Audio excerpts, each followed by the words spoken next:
Good afternoon, everyone. My name is Chirag Sharma. I'm an undergraduate student at Amity University, Uttar Pradesh, and I'll be moderating this session.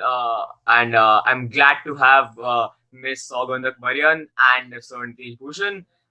So I'll also give a slight introduction. Miss Sougand Akbarian is a very renowned young Iranian translator and a business interpreter.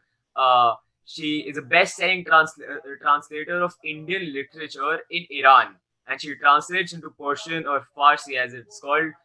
She has an immense experience of Indian culture. She's been to India and specifically Delhi a lot of times, and that's what inspired her travelogue, SouganDilli. She's a researcher and scholar in translation studies and has already presented and published a number of papers in Iran, in India, and across the world. As Paki rightly pointed out, she's also a TEDx speaker, and she's currently based in Iran and has completed masters in the English language translation studies. So we're glad to have you with us today, ma'am. Thank you for joining us. Hello, Chiragji. Thank you so much. I'm so happy to be in this session with TCR Literary Festival, and that is really great day to be with you, with TCR and with Nitish as well. Thank you so much, ma'am. Thank you. And we also have Nitish Bhushan sir with us. So Nitish Bhushan sir attended the Institute of Hotel Management, Catering Technology and Applied Nutrition, Bangalore. He also holds a master's degree in personnel management from Symbiosis Institute of Business Management. And after his post graduation, he worked with Wipro and later with CMS IT in various cities across India, and finally settled in Gurugram. He's the author of India's first techno thriller, as his site would mention, Love, Swipe, and Blackmail. And the book is as interesting as it sounds. So we're glad to have you with us today, sir. Glad to be here, Chirag. Thank you so much, sir. So without any further ado, I'd like to begin with this session. So the first question to ma'am, as a translator of Indian literature, what made you choose Hindi as a language specifically? Because as a translator, you might have had the choice to translate many other languages, take a deep dive into other cultures. But what was the deciding factor that made you choose Hindi and Indian literature in specific to translate? Actually, as you know, in Iran, I did my education in translation studies, in English language translation studies. And after that, my first India travel happened. And then I came to know about Indian books, Indian literature by Indian authors. So it was the time I thought with myself, why should we always focus on Western books as a translator and in translation fields? And from Asia, why and Middle East even, why we don't focus on Asian books itself.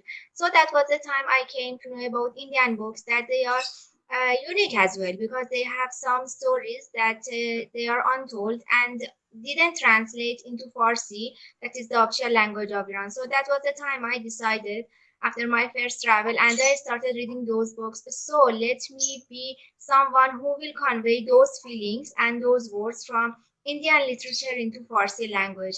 And that was the time I decided, now I'm a translator, so why I don't focus on Indian literature? Because that was something, when I came to India, I came to know more about Indian literature, Indian people, and Indian culture as well. So that's why I decided to change my path in translation. After being a traveler, also be a translator of Indian literature. That's why. That's great, ma'am. That's it's really amazing how you chose that Eastern and Asian literature should also have the same amount of recognition and translation as Western literature does. Uh, so, good afternoon, sir. My next question would be to you. As you held a white collar job before being an author, so how did you make this transition from working with CMS IT and Wipro and being in a corporate job to becoming an author and writing a book?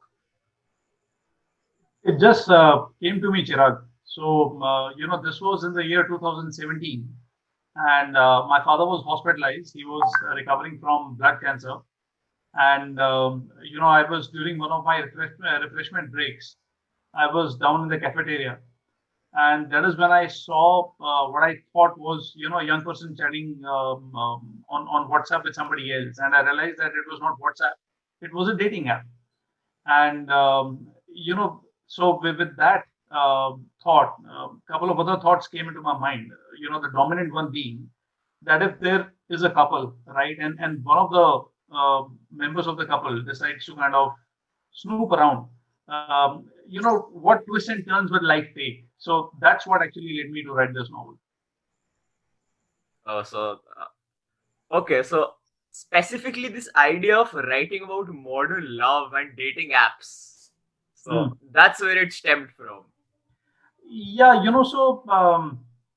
back in the days when I got married, we never had any dating apps. So we had the Shadi.coms of the world and, Yeah. the Rivista.com and all that stuff, right?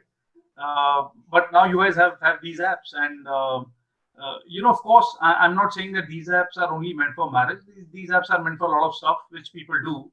And, I also saw a lot of folks in my office use these apps. So I discussed with them actually that this is what I discovered, and they said, yeah, these have been around, and it's just one thing leading to another, Chirag. So as I told you, the first idea which came to my mind was, what if there's a couple and they're deeply committed to each other, and yet one of the members of that couple wants to kind of figure out or try out things. How would the story pan out, and how would the story be interesting, right? What would be the motivation of somebody to actually um, step out of the confines of the couple and figure out things for himself or herself. That is how it started. Yeah, I see. And that's how it led to the story of self-introspection, as I'd assume. But Yeah, I'm sure you'd not give much that's answer. something which that is something which I've been asked everywhere. Whether it is my own story or is it a story of someone close to me. Something as inspirational as that. So this is something which I leave to the reader's imagination. And the other reason why I get asked this question is when people read the last chapter of the book. So I've how shall I put it? I've left a clue or a hint over there, right? And again, that's the reason why people ask me this question. So it's okay. Keep guessing. All right, that's a good mystery to leave the reader with. Yeah. Yeah. So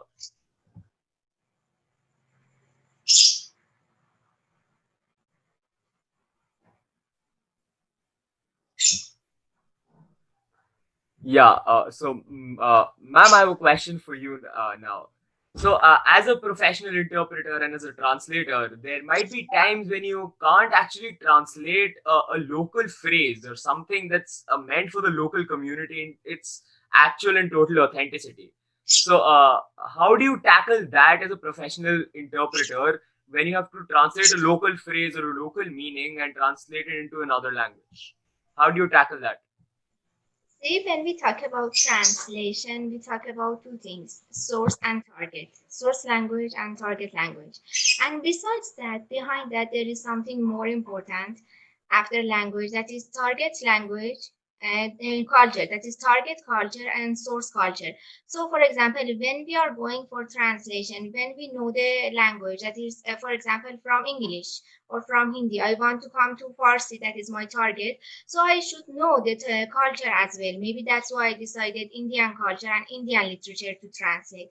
For example, there are some parts and some notes that we should consider as a translator. When we talk about some festivals, these are cultural points that we should know. For example, we will say how people will celebrate the spring arrival. Like in India, the people will celebrate it with colorful Holi. So the same thing also we have it in Iran. That is Nowruz, Iranian New Year. So somehow we can say, as people in India will celebrate the arrival of spring by Holi, so we celebrate it by Nowruz. Or for example, we have Lohri, something that is in Punjab. People will celebrate that by fire. That is something that will say finally the sun will come to northern hemisphere of the earth. So the same thing also we have it in Iran, that is called Shambasuri. This is something we have bring it. The content is same, but the name of the cultural point is different. But sometimes there are some things we cannot bring it, and the point is that you can give, I can say, translators footnote. For example, this is the custom, this is the culture we have it. For example, in Indian culture, and you will give some new bit of information to your readers to come to know about that. But I can say the most important thing the translator should know is first language, then culture, and after that bring the similarities between cultures, because India and Iran has many similarities. That's why I chosen two Asian countries to focus on my translation career. And after that, if you see there is nothing similar and you see differences, there is a point that is your responsibility as a translator to give new information to your readers by giving some footnotes to your readers, and that it will work really. Yeah, so I see that the trick lies in knowing the culture. Yeah, And exactly. would it be fair to say that the trick also lies in translating from a country that has a similar culture? See, it is not about sometimes similar cultures. When you know the culture of source culture. For example, you want to talk about Russian culture, you want to talk about Western culture. First, as a translator, you yourself should understand that culture. No, nothing should be hidden to you. No, everything should be clear to you, and you know everything. When you know everything, then you yourself can clarify that to your readers as well. So this is a translator that knowing the language and knowing the culture. It is not about all the time about similarities and differences. It is about understanding the culture. When you can understand something, you can convey that to other people. See, for example, one Hindi book or one English book. If I tell you, for example, what was this book, for example, this book that you read it, can you tell me? If you don't get the meaning, you cannot convey that to any other person. This same meaning, the same concept is as culture as well. When you understand the source culture, you can convey it in the target language by same similarities or differences. Absolutely, absolutely. Thank you for that answer, ma'am. So, sir, I noticed a very peculiar thing that Love, Swipe, and Blackmail begins with chapter 35. So, what was the reasoning behind having this, author's device in your book? Is there a specific reason, and does it help the book or help you convey your message in any way? Yeah, so first of all, it is not love swipe and blackmail, it is love swipe blackmail. Love, Swipe, Blackmail. Yeah, Okay. this is the cover, Yeah, absolutely. right? Now, why chapter 35 in the beginning? So, when I wrote the book initially, it was in a flow, it was in a certain flow, and the flow was sequential. So, chapter 2 after chapter 1, chapter 3 after chapter 2, and so on and so forth, right? When I finished writing my manuscript, and the first two levels of editing I did on my own before even submitting the manuscript to the publisher. So when I was reading it for the second time, sorry, when yeah, correct. When I was reading it for the second time, I thought of doing this mischief of actually putting chapter 35 before every other chapter. The idea was to give the reader a shock, right from the word go. Right, that was precisely the idea, Gerard.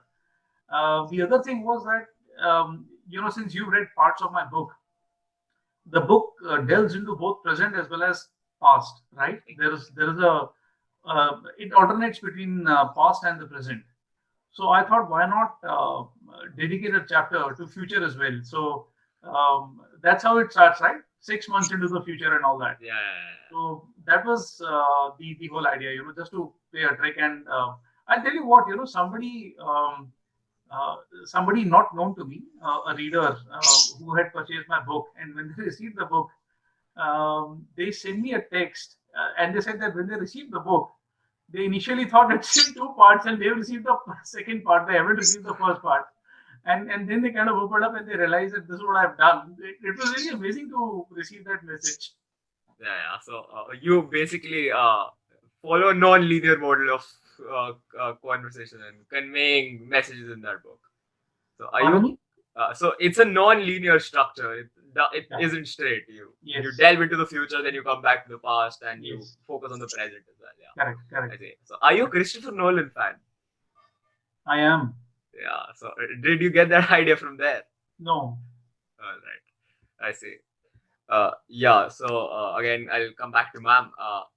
Ma'am, since you've been an avid traveler to Delhi and I know you love Delhi with all your heart, what is that one thing that you love about New Delhi or Delhi the most? First of all, that is a tough question. It's like you say, so can select one drop from the ocean and call it the most beautiful part of an ocean. But I can say the whole ocean is beautiful. So about Delhi, I can say sab kuch. Everything I like about Delhi, that is about food, culture, custom, everything. But the most thing I can say, as Delhi is the capital of India, you can see different things there. There are many different things living together in peace. And that is why, for example, you can see mandir, you can say masjid, you can see church, everything all are together and living in peace. You can see South Indian food in the capital of India, Delhi, like dosa, that is the South Indian food, that is also beautiful. And the monuments, there are many beautiful monuments, I can say. That is a collaboration of different parts of India. And but the most thing, if I want to select about Delhi, I can say that is India Gate. I like it so much, so that's why I put it on the cover of my book, SouganDilli. So this is the part of India that I like it more than any other parts. As you can see, I put the India Gate on the cover of my book. So India Gate is so close to my heart from Delhi. Yeah, absolutely. I think India Gate is loved by everyone in Delhi. So that's a very good choice, ma'am. Yeah, so since the topic of our session is a journey of loss and love, so my question to you is that you just mentioned how you got that idea when your father was battling and recovering from blood cancer at that point.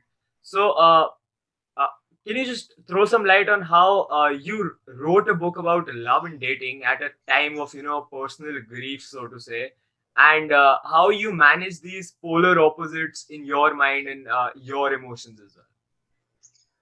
So, Chirag, it was not very difficult actually. I'll be honest. See, I have a day job, right? So during the day, I would be doing that job. And what I decided between me and my family was that every night I'm going to be with him while he's in the hospital, right? So during daytime, it would be my mother or my sister, and in the nights it would be me. And nights are very peaceful and tranquil, right? So it's easy to write something while everybody else is sleeping. So my father would actually be concerned because I never told him what I was doing, and he felt that I was actually working, right? And he would tell me a lot of times, "So ja, itna thoda rest le le," all that stuff.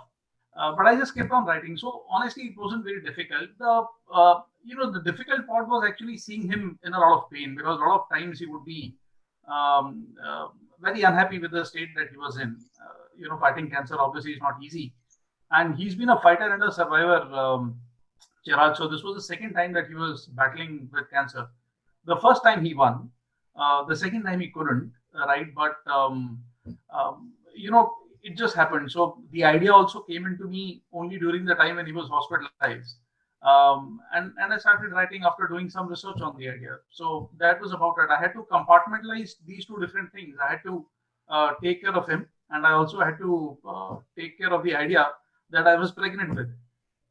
Yeah, I see. That's a good way to put it. Yeah. So, ma'am, since SouganDilli is a travelogue and a safarnama, as one would call it, and it's based, and I've read that it's based on the Sougand Devraj story. So, what aspects of SouganDilli would you say are real and are based in real life, or are based on real life, or are based on your life? Sorry, due to network connection, I didn't get your voice. Could you please tell me again? Yeah, absolutely, ma'am. So, since Sougand Dilli is based on the Sougand Devraj story, and it's a travelogue, a safarnama. So, what aspects of the book, what aspects of this travelogue are real, and how much of it is based on your life? See, there are two characters, as you said in SouganDilli, that is Sougand and Devraj. So about Sougand, I can say part of Sougand character inside the book of SouganDilli is somehow some parts like Sougand Akbarian as the author of the book. Like one Iranian girl will decide to come to Delhi because her paper accepted at Delhi University, and she will come to India and she will stay at CIS country in Swiss hotel, and after that she Sougand will explore Delhi. So this parts of the book is real because this is really Sougand Akbarian. That is me. That I come to India because my paper accepted at Delhi University. But when I wanted to write my travelogue at Delhi, so I thought I should become it more attractive for and interesting for the reader. So that's why I thought, based on the genre that I selected, that is travel and traveler. So let me bring romance and love and romance genre to that, and that's why I bring Devraj character into the story. And I thought because every time I come to Delhi, my mom is with me, so I thought let me. I also thought to my mom, how can I make this story something attractive, and that's why I bring Devraj character into the story to make it attractive. But about Sogan character, yes, a part of that it is me in there.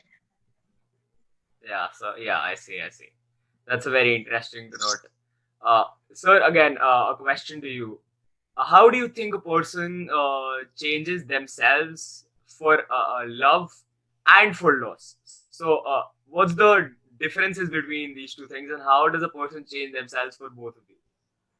Chirag, why are you putting all the tough questions to me? These are not tough questions. I'll go with the same question to ma'am. So then she gets the time to prepare, no? No, that's not that's not true. Yeah, okay. So, you don't have to prepare for these kind of things. I mean, the question which you asked, they just necessarily they just flow out of the situation that you're in. So when you are in love with someone, right? I don't think you need to be jolted into a change or into anything else. It just happens out of love for the person that you're in love with. And same is the case with sadness. Same absolutely is the case with any loss. Um, uh, there is nothing which can actually prepare you for it, right? I mean, sometimes you just know it is coming, right? Like in the case of my father, we knew that ultimately this was a possibility that he may not be with us after a few days, after a few weeks, or a few months. um, and regardless of that sort of prep or that sort of thought, the loss is very real, right? Yeah, I mean, one day till one day a person is with you, and next day onwards, or next moment onwards, he or she is just not around, right? And similar is the matter with love. So I think a lot of things flow from the situations that you are in. yeah, that's very true. I think it's natural and only tangible. That it's not a tangible change, but it's an eventual change, and it's an eventual process which changes the person. Absolutely, Yeah, absolutely, and all of us live through it. All of us have to live through it. exactly. So, ma'am, like I said, I'll come with the same question to you as well. So, how do the person for you change themselves for love and loss, and which of these do you think is the most profound? That's the what I want to say. Why you put change before love and loss? Because when we love someone, there is no change in that. And if you change yourself in love, if you don't be yourself, then you will come. There's a journey that is love to loss. I can say this is like that. So I can say it is no change because if we put change within that, there is loss after that. It is the conclusion is loss. So it is better we say if we talk about love, the journey of love, we should keep ourselves as we are and no change about our opinion about like dislike. And if for example we want to talk about loss, that is the time we bring change in life, because I can say change will happen when we don't keep mutual aspects in love. And this is the time I can say if you keep me everything mutual and sacrifice 50-50 in love, then there is no change and there is no loss, and that is only love there. Yeah, absolutely. That's very true. So, since sir said that I'm asking all the tough questions, I'll ask a question about something that I believe he loves the most. So, I believe you're a fast bowler and you love cricket a lot. So, tell us something about that. Yeah, what about that? So Cricket is fun. where did that love come from, and how did you continue to play cricket even while you had a job? Okay, so I'll let you in on a little bit of a secret. See, the last I played cricket for a very long duration was when I was in school, right? A little bit in college. Absolutely nothing in during PG days, and then with work it was very very difficult. So when I settled in Gurgaon a few years earlier, after having been in a lot of places in India, now Gurgaon has this very rich culture of a lot of cricket grounds in the entire city, right? And all we had got to do, me and a relative of mine who are absolutely pros for playing the sport, is just figure out a few more people, right? So there were two of us. We only had to figure out another 19 in a country where the all billion people are willing to play cricket, right? So not very difficult. We just came together and we started doing some net practice. And when that gave us a good enough a confidence, we came together as a team and we held a match. And all this started in 2018. And there has been a little bit of a problem during the COVID days. We've not been able to play so much, right? But that's how it started, Chirag. And we decided that every Saturday and Sunday, come what may, one day we are going to do nets, and the other day we are going to play the match.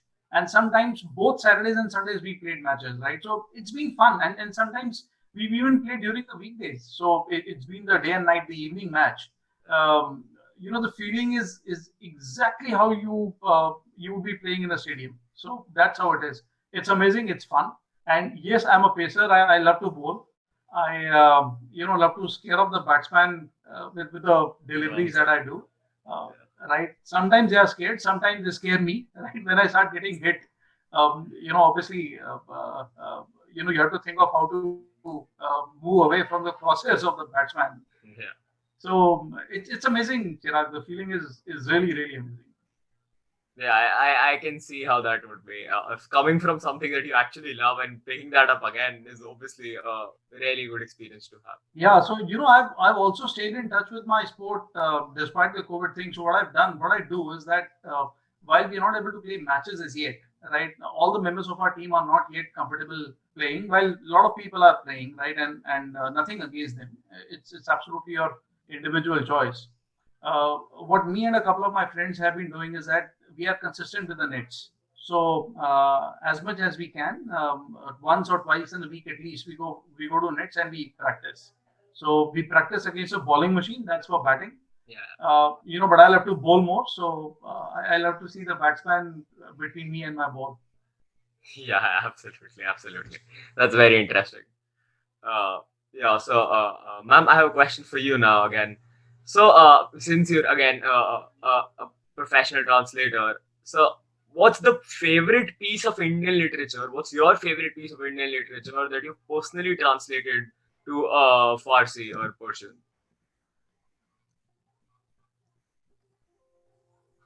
Well, there are many books that I translated from Shilpa Shetty Kondra, Lokotin Ho, and other authors that soon they will be available in the market. But the best thing I can say, I love it so much and made my books as a bestseller translated. That is, I too had a love story from Ravinder Singh that I translated that into Farsi. That I can say the title in Farsi is Man Ham Dastan Ashagane Dashtam. And that is the book I really love it because the way I feel the feelings of the book and as a reader, I got the feelings. Then, as a translator, I translate those words. So, this is a work I really like it.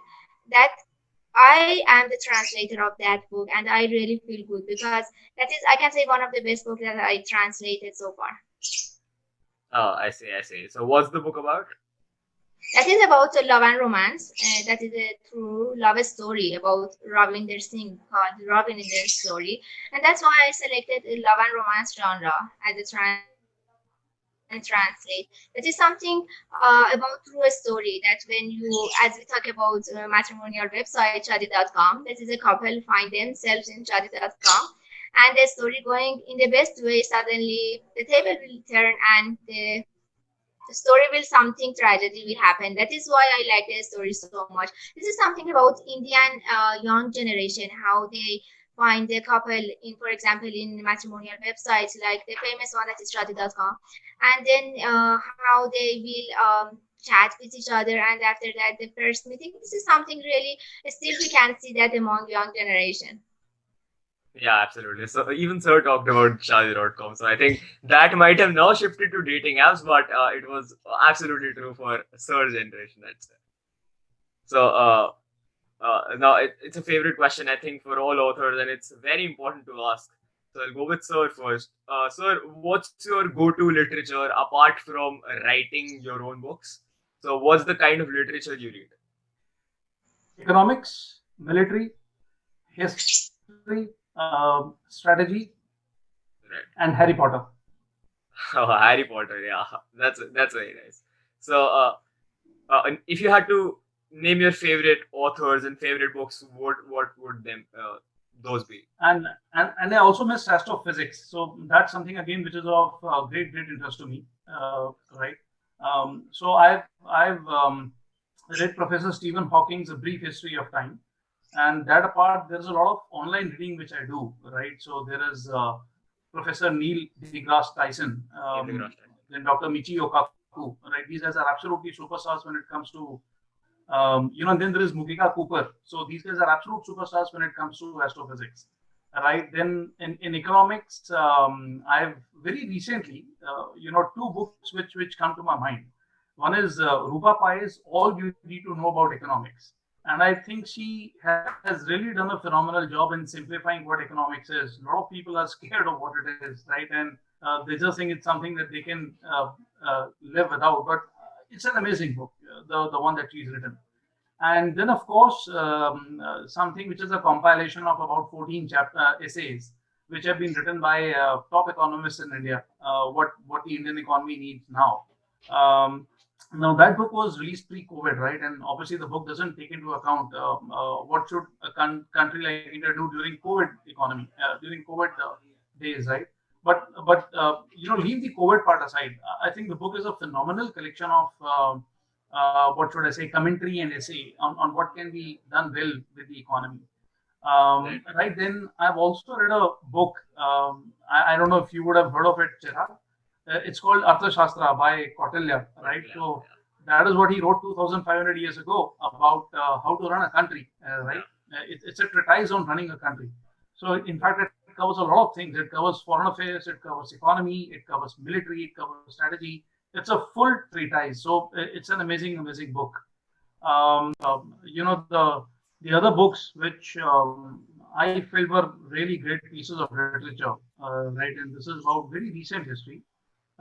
History is so old, Chirag, that 100 years is very recent. Okay, and this is less than 100 years.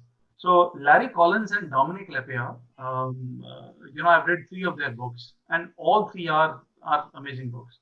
One is O Jerusalem, the other is Freedom at Midnight, and the third one is Paris Burning, right? Is Paris Burning is a book about, so that's a question which Hitler asked General Dietrich von Schultz, who was actually the commander of Paris, and this is when the German forces were retreating from France, when the Allies were actually moving in.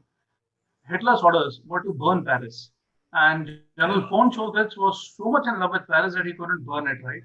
So this was a question that Hitler asked him, and the entire book revolves around that particular time and that particular situation.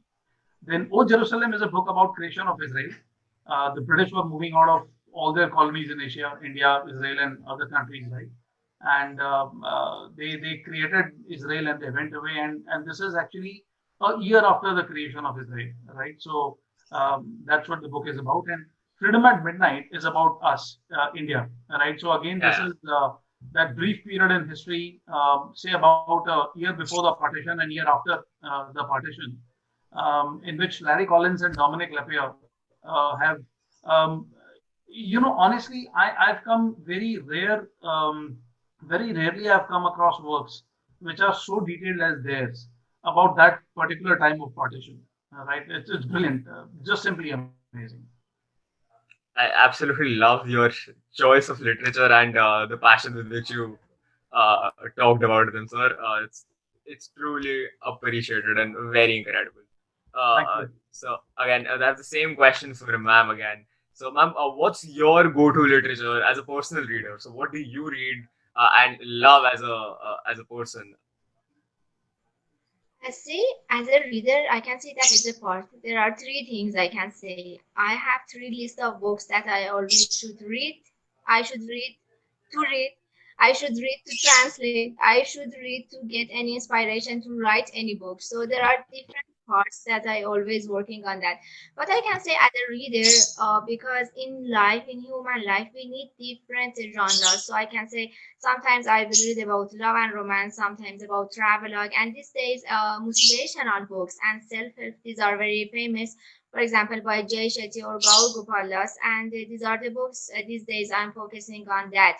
But besides that, I can say love and romance genre is my favorite book that I always select to read. For example, books like that is my by my publisher as well, and his wife Chandra Kante Sansari or Damni Agrawal, and also Savi Sharma. This is there are famous Indian authors and other books, Novani Chakraborty and Ravinder Singh, Chitambaga. These are the books that I started reading and also selecting for translation because they are good books that you can learn many things within them about Indian culture as well. Because as an Iranian girl, I need to know more about Indian culture and Indian people. So that's why I select these books. Yeah, absolutely. That's also a really great choice and composer of literature you read, ma'am. Yeah. So, sir, my question to you: I got to know about that noble idea you have that you will plant a tree for every 10 paperbacks that your book sells. So, tell us something about that. How did that idea come, and how many trees have you planted till now?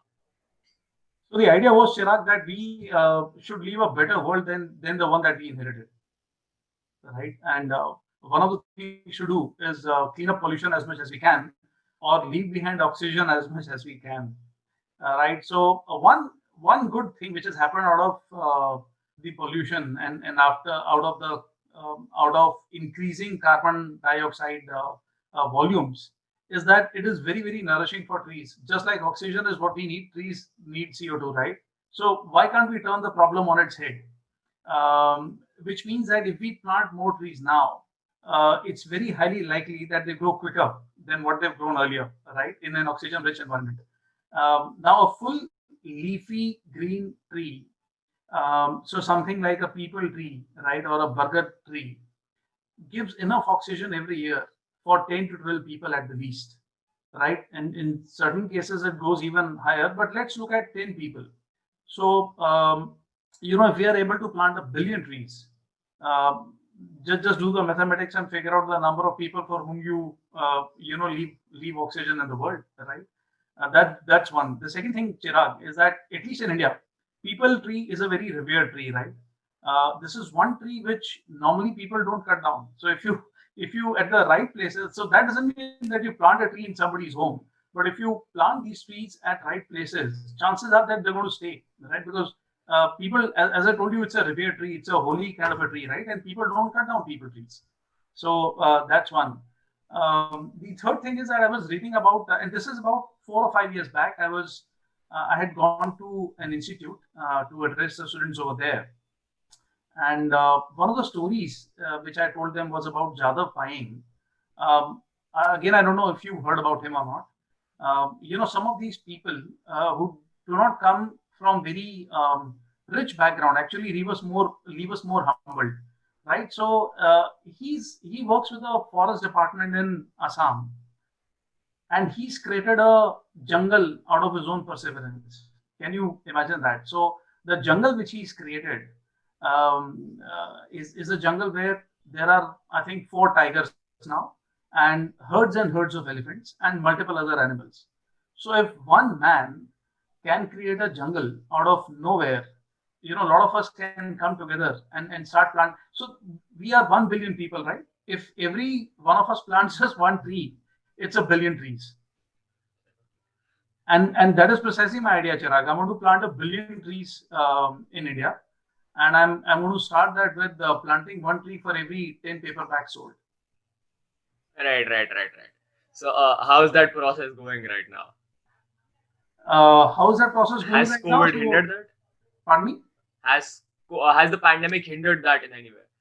And have you been able to plant trees? Pandemic hasn't hindered that anyway. Obviously, when we were under the very, very severe lockdown where we couldn't move out, right? Obviously, that was a time when I was not doing it. So the best there is a best time to plant trees. Unfortunately, this year that time was lost, just pre-monsoon, right? So if you plant trees just before monsoon, the rains take care of the growth, right? So I'm going to pick it up next year once again. Though this year I've done some planting, but not much. Next year I'm going to pick it up again in a very heavy way. Sure. So that's a very noble on your part.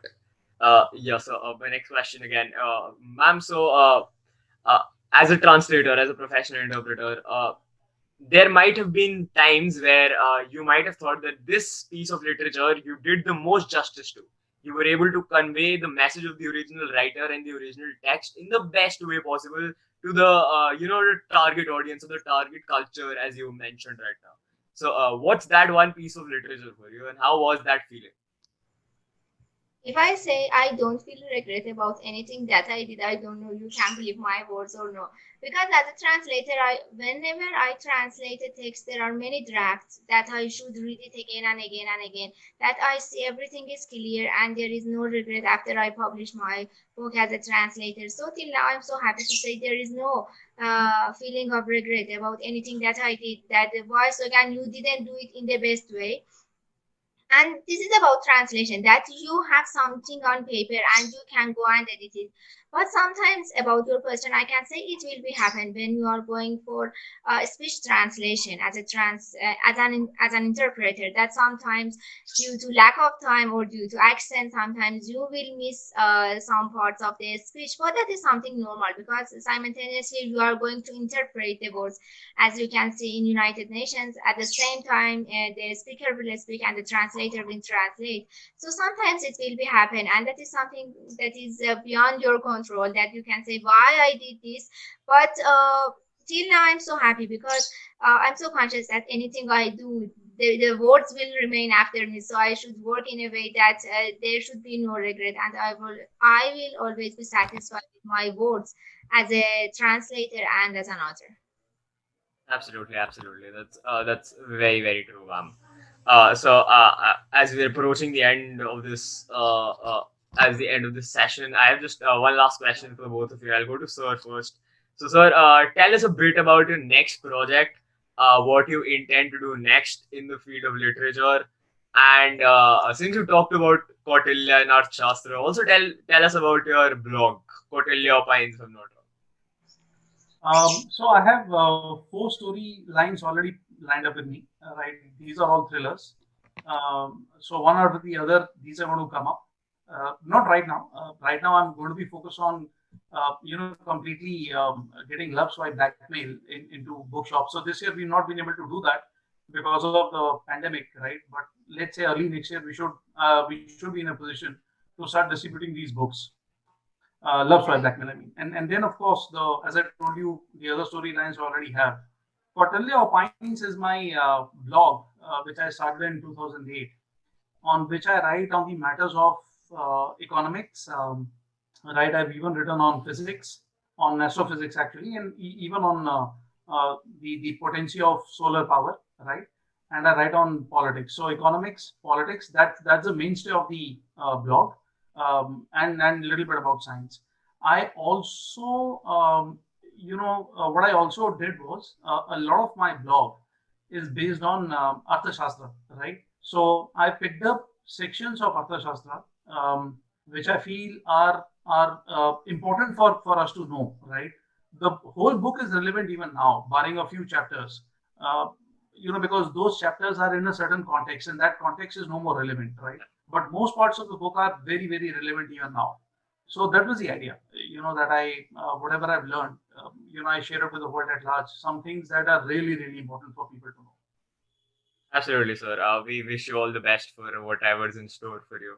And I have the same question to ma'am. So, ma'am, what are your ideas and what's your plan for the future, for the immediate future, and in regards specifically with SouganDilli? So, do you plan to do something with SouganDilli?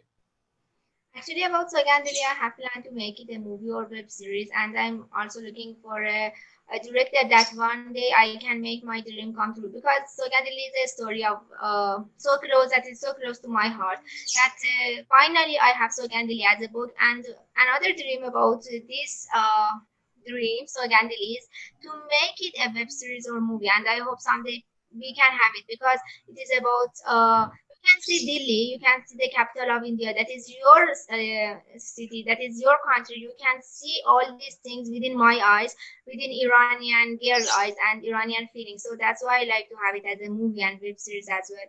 And I hope someday we can have it. And I also working on other books as a translator and other. So hopefully uh, next year in January, after that, or next year in Iranian calendar, after Nowruz, that will be in March. Hopefully, we will go for another books as well. Very nice, ma'am. All the best to you as well for the next year and for converting SouganDilli into a web series. I'll surely watch it whenever it comes out. So, So Chirag, before we sign off, all the best to you, Sougand. Listening to you was really, really great. I've read a lot about Sougand Dilli on web, right? And I hope that someday you translate my book into Farsi. So I really do hope that, My pleasure. Thank you so much. right? And Chirag, this is with the context to I think the second question that you had asked me about whether the book is from my own experiences or what is it. So let me quote Mr. Ruskin Bond here. Um, if I'm getting the words right, he had said that all fact, okay, all facts are full of fiction, and all fiction is full of facts.